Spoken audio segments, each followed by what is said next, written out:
নমস্কার, সুপ্রভাত সবাইকে। আজকে আমরা একটা ভিন্ন ধরনের ভিডিও নিয়ে আসলাম, দণ্ডধুতি। আমরা বিশেষ করে দণ্ডধুতি করার আগে জল খেয়ে নিই, কিন্তু এখানে আমরা জল খাইনি আগে।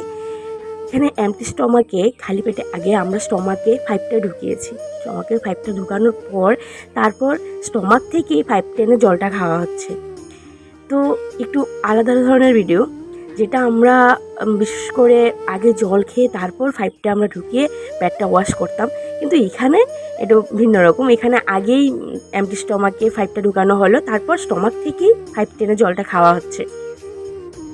আপনারা একটু লক্ষ্য করলেই বুঝতে পারবেন কিভাবে গ্লাসের থেকে জলটা আস্তে আস্তে কমছে।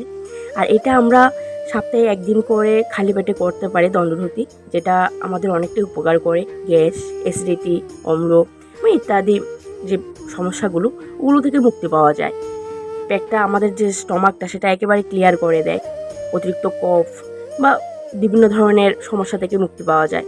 আর এটা বিশেষ করে যারা ন্যাচুরোপ্যাথি কোর্স করেছেন তারাই শুধুমাত্র ট্রাই করবেন, যাদের কাছে দণ্ডধুতি 5টা আছে, বাকিরা করতে যাবেন না। তো আজকে একটা অন্য ধরনেরই ভিডিও, কারণ এটা একটু আলাদা রকমের। আমরা বিশেষ করে তো এখন জলটা দেখুন, স্টমাক থেকে জলটা বের করা হচ্ছে কিভাবে।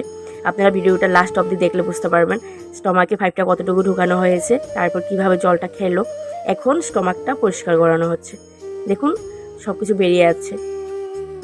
এই যে লাস্টে হলুদ টাইপের যেটা বেরোলো, ওটা অ্যাসিড। পুরো স্টমাক একেবারে খালি হয়ে গেছে। দেখুন। নমস্কার।